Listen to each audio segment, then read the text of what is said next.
As you know, yesterday we kind of wrapped up a little bit on our work zone portion of the conference. Today we've been focused more on traffic issues, but there are so many crossover things that it's useful to have the two together, because you really can't do traffic management and traffic safety and work zone safety without a coordinated effort. And we've seen a lot of that evident in the presentations today. This morning we want to wrap up, and we've asked some of our partners that have been very close partners in developing the conference and operating the clearinghouse, etc., to come in and give their overview, their reviews of what they've seen, and their speculation on what we might be looking at in the future. And of course, our first presenter will be Jerry Ullman.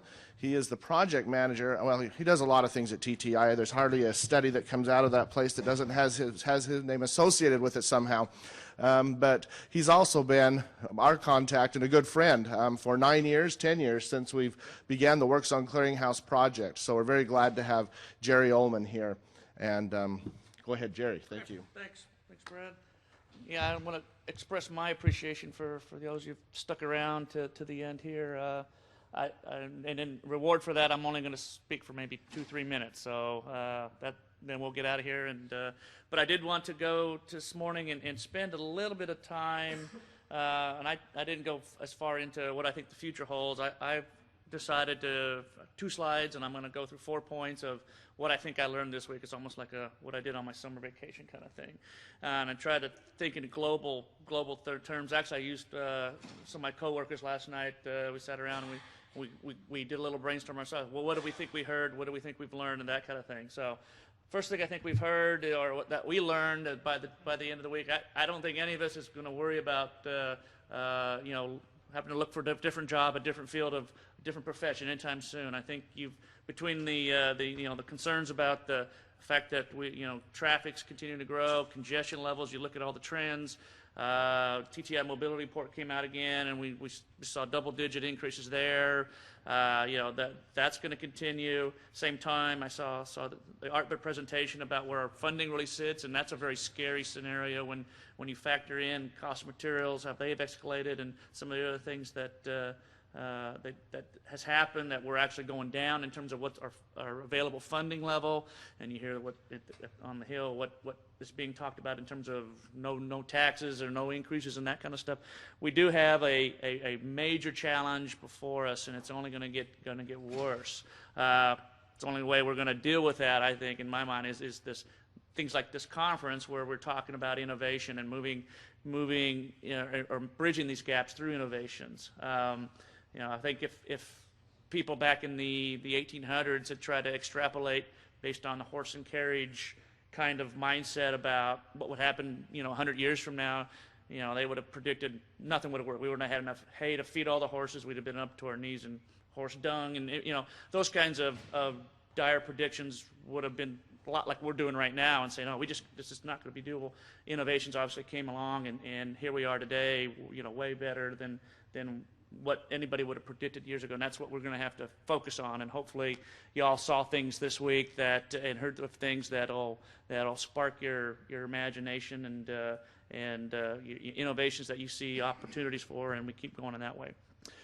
I did, for those of you that were in this session right before this one, I set this up, and it may be a little bit sound initially contrary that we had actually a statement about we're being forced to worry about mobility, and that's at the expense of safety. And I think for the examples that were provided, that's true, that we push, if our focus is strictly getting people as fast as possible in all situations, or letting them drive as fast as they want to, there's that mindset versus safety doesn't mix. But I think in the big picture things, we need to keep in mind that they are linked, in fact, in both ways, that if we're able to maintain good levels of mobility, and that means getting to point A to point B on a reliable time schedule, that with a smooth traffic flow, with cooperative behaviors, everything like that, we do maintain a high level of mobility, and we do maintain good levels of safety. We lose either one of those, we get backups, bottlenecks, those kinds of things.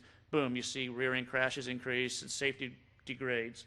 on the same side of things. You have designs and operational strategies that aren't compatible with the driving behavior, and you start creating accidents. When the accidents create bottlenecks themselves, and we have backups. And so anyway, that I think that they and that's supposed to be issues that was early this morning. I missed a U there, but again, those are linked together.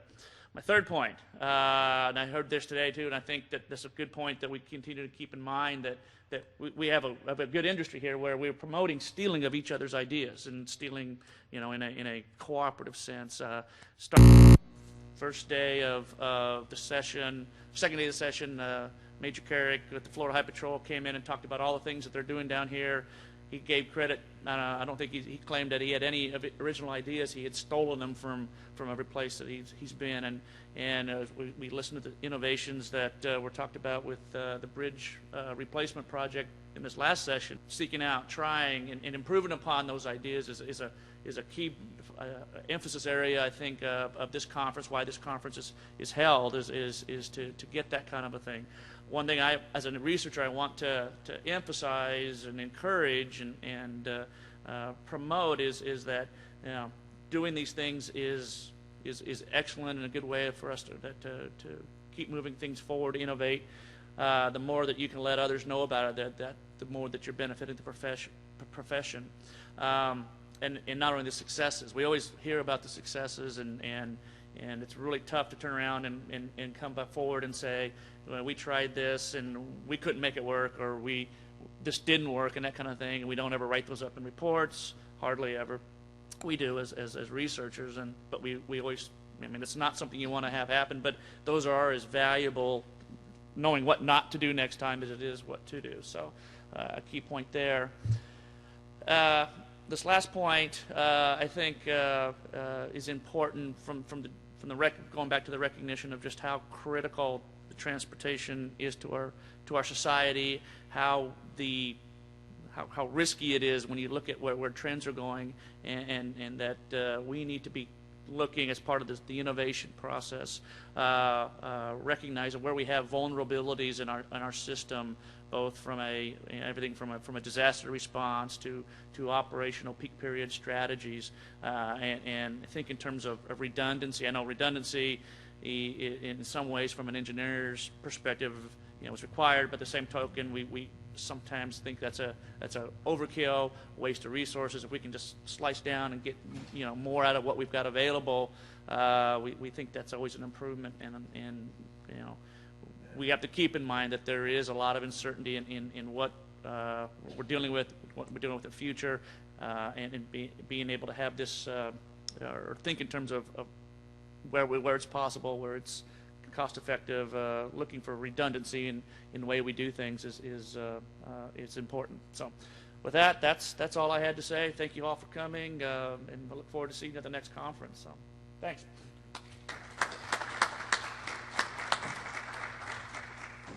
Thank you very much, Jerry.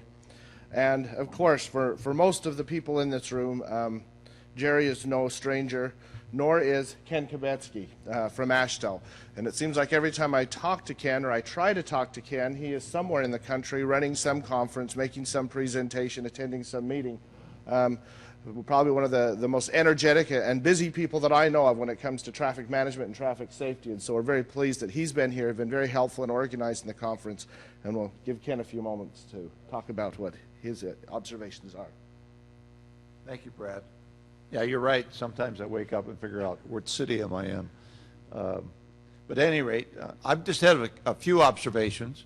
First of all, I haven't heard a good story all week, or at least any of the sessions I've been in. But when I was sitting there listening to the golfer yesterday talking about the long ball and how to hit it and all the other stuff, it reminded me of a story of a couple old gentlemen, and I can relate to that because I'm a little older than most of you,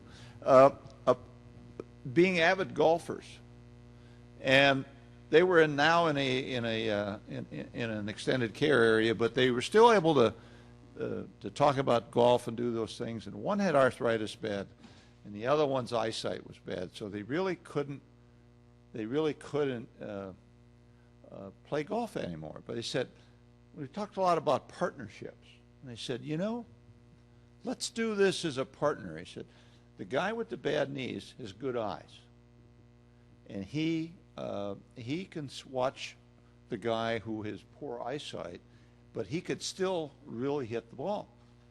So they teamed up, got a golf cart, went out the golf course, and they get up there to the tee, and the guy who has the good eyesight is standing alongside of the guy that is going to hit the ball. So they're all set. He reaches back, the guy going to swing, hit the ball, and it just sailed down the runway, down the fairway. And the guy said, can you see it? Yeah. I said, I can see it. Boy, it's going. So they get in the golf cart, they drive on down the fairway, and the guy said, now, just where it was. Where was it? He said, oh, I forgot.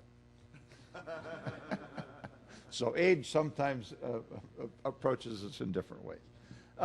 So let me just get a couple of minutes of dealing with this whole issue of solving congestion. I think we heard a lot about that.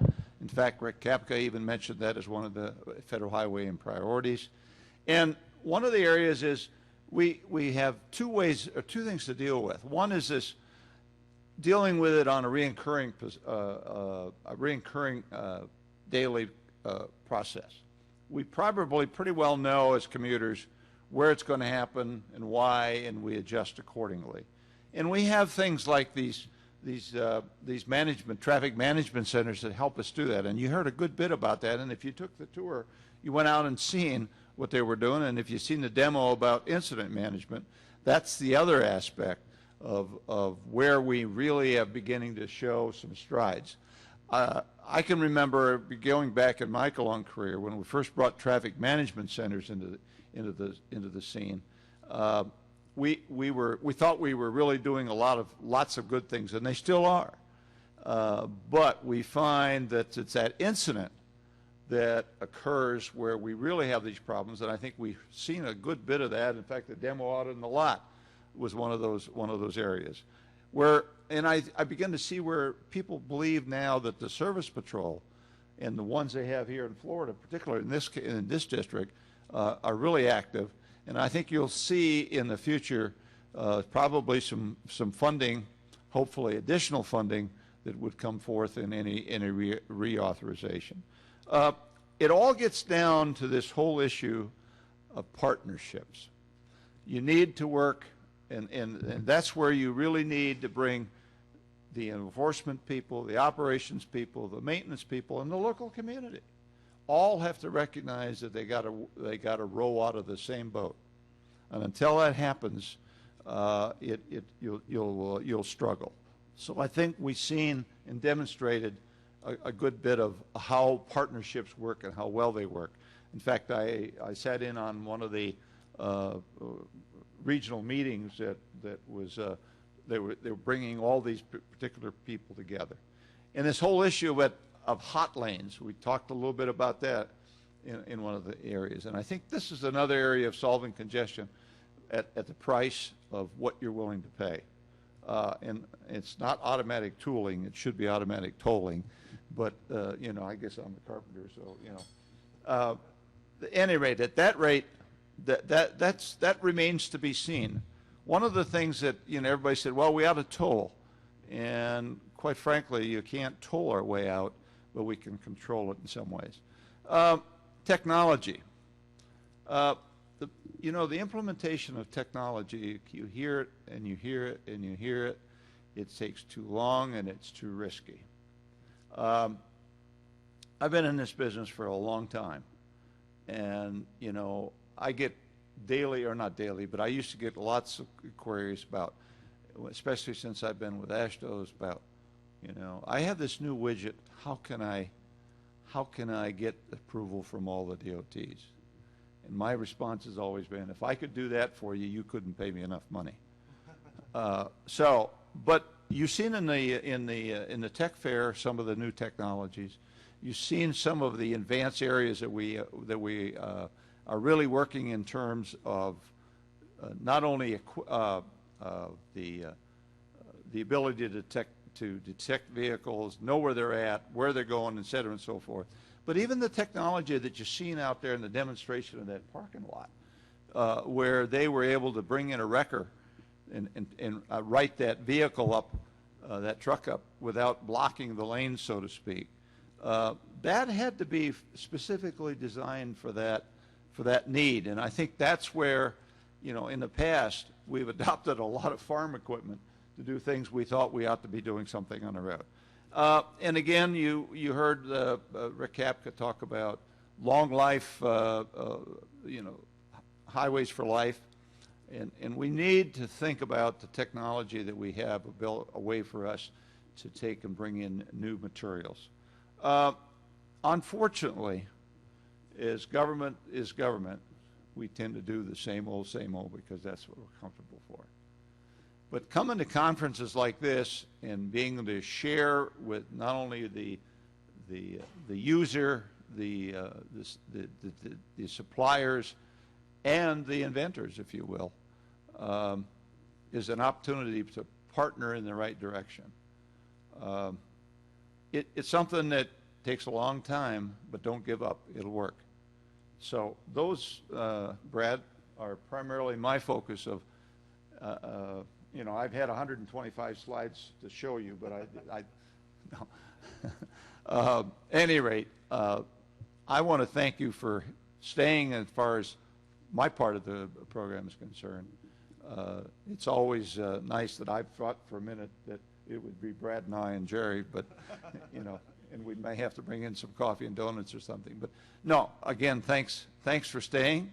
And on behalf of AASHTO, I think this has been a great conference, and I'm looking forward to help organize the next one. Thank you. Thank you.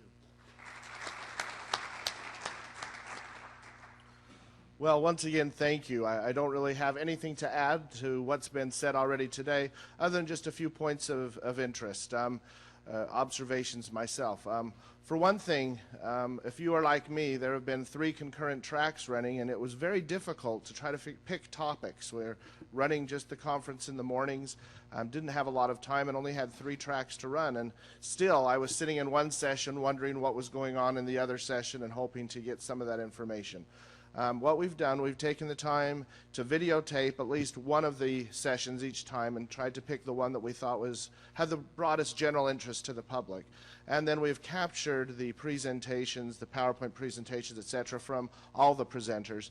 And all this will be posted on the new website of the Work Zone Safety Information Clearinghouse. As you've seen on the podium, the address is pretty intuitive, just workzonesafety.org. Give us a few weeks to get everything put together. We'll get the presentations up there very quickly. The videotape, of course, will take some editing, and that will be streamed up there as well.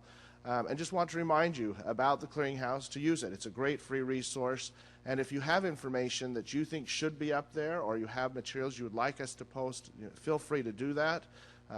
Jerry's here. Maybe many of you met Hong Yu over the week. She's been down at the WorkZone booth on the exhibit floor. Wonderful people and very competent. And Cassandra, here's Cassandra. She's the technical person at TTI and behind not just the Clearinghouse, but many, many others, but has been intimately involved in rebuilding the Clearinghouse. And it's actually an entirely new site.